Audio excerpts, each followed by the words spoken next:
Hi everyone, and congratulations on making it to week 4 of product management for journalists. I hope you enjoyed the modules by both Becca and Aaron in getting some practical advice for the ways that they have implemented some of these strategies into their organizations. And hopefully you've started thinking about how you can integrate it into your own. The past few weeks, I've had the distinct pleasure of speaking to a variety of people in some key product management roles. So I think you will get some additional insight on how people are developing product organizations and how they're infusing product strategy at the top levels. So I was able to talk to Rodney Gibbs, and he is with the Texas Tribune in Austin. He is their chief product officer, and he is the leader of the organization that Becca Aronson works for. I also spoke with Alice Dubois, and she is the director of product development at BuzzFeed. She is primarily responsible for video products now at BuzzFeed, but she is originally from the New York Times and switched over to her product interests as a result of some of her roles that she did there. So she has some interesting insight on making the switch from a legacy organization moving into digital to a digital first and digital only organization. I also spoke with Anita Zelina. Anita is the Chief Product Officer for the news organization NZZ in Zurich, Switzerland. She provided a global perspective for our discussions and demonstrated that there are similarities and nuances in the ways that product management is rolling out in Europe. And Shannon Bowen-Stevens. Shannon works for McClatchy in Raleigh, North Carolina, and she's the editorial product strategist and can speak to how you can manage product strategy across several different news organizations. Finally, I was able to catch up with Priya Ganapati at the Online News Association conference in Washington, D.C. Priya is the executive director of audience experience for Vox Media. I interviewed each of these people individually, and you can see the raw interviews in full, and I highly recommend that you do that because they each said some really interesting things. But these next couple of videos are highlights, and I think you'll find it interesting how many of them commented on similar themes and had similar insights across each of the questions that I asked. So let's first get to know each one of these people, a little bit about their background and how they got started in product. I some days feel like an interloper here because I didn't come up through the journalism ranks primarily. I was doing design and product development and business development for software, namely video games. Well, I don't know that it's a conventional background, but product is a job that kind of covers a lot of different areas of expertise, and so I think there's a lot of people with unconventional backgrounds. I started out working at the New York Times in the newsroom, in the digital newsroom specifically. So I was working as a web producer on first feature content in the travel section, and then the op-ed section, and the news sections. I started my career in journalism as a local news reporter at the Wilmington Star News. After college, after internships in college. So actually I started in journalism, always on the digital side of things, but really producing journalism, writing mostly politics and education topics at a news organization in Austria, Der Standard.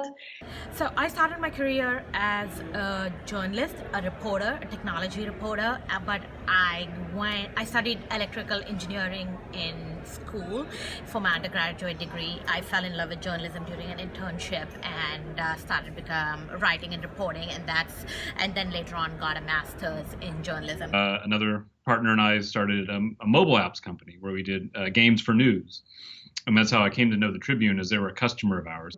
I was kind of on this path for investigative and data journalism, but I quickly pivoted to focusing on social media strategy.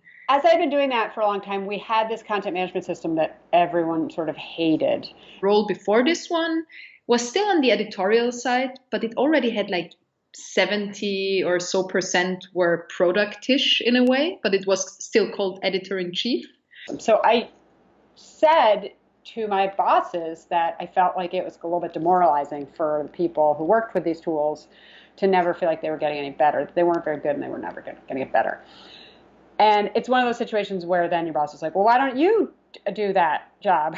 I work with places like Red Herring, Wired.com, TheStreet.com, mostly covering consumer electronics, but also emerging technologies and where sort of what our future, look like. I pretty soon realized, like after 5-6 years into journalism, when I kind of started to climb the ranks and got my first leadership role, that I was more interested in the strategic part, in basically kind of co-creating the vessel rather than just filling it with content. I really enjoyed it. I found myself sort of finding it more fun and more interesting to think about the puzzle of how to build good tools to publish the journalism than the journalism itself. And I knew that I wanted to be a part of that world because media at that point in time, apps were big. That it was supposed to bring about a change for media companies, and I didn't just want to write about it. I want to be part of the team making those apps for companies. Learning the latest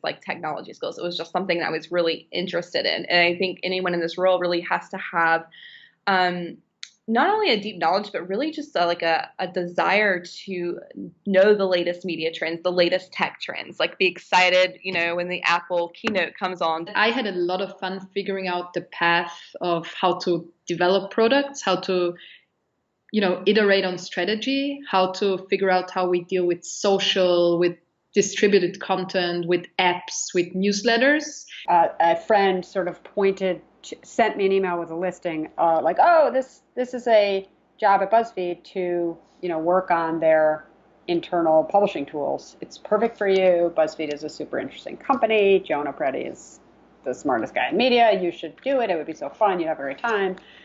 And I was like, yeah, that would be fun. Tribune, having been a customer, I had a dialogue with them ongoing just about, apps and different things. And they asked me to come in, and we had a series of conversations that led to coming in here and working on what we now call product. When I started in digital journalism, product as a job didn't really exist.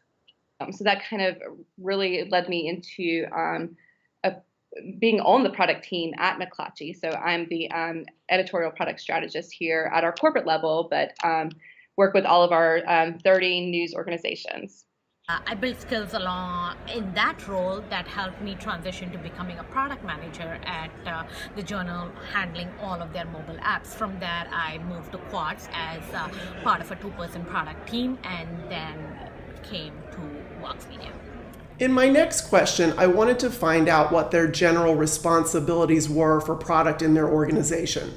I think that director of product, generally the director title, just means that you are probably managing people, which I am doing, and you have a little bit more responsibility for higher level strategic thinking. A lot of times my role is to see what those intersections are and how do we optimize, how do we make it work better, and then how do we, in the long term, build new systems or tools or practices so that we're not doing one-offs or we're scaling effectively. I guess put simply, I identify and craft plans for projects that really are moving forward our business goals. I'm kind of the innovation person in the management team of NZZ.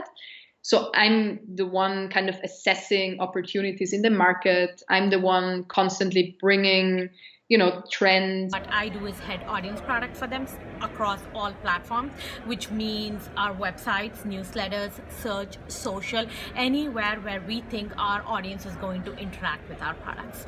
As a product manager, your job is not to build software and build products. It's actually to sort of solve problems. It's really a lot of connecting dots. We have an idea, we know where our audience is.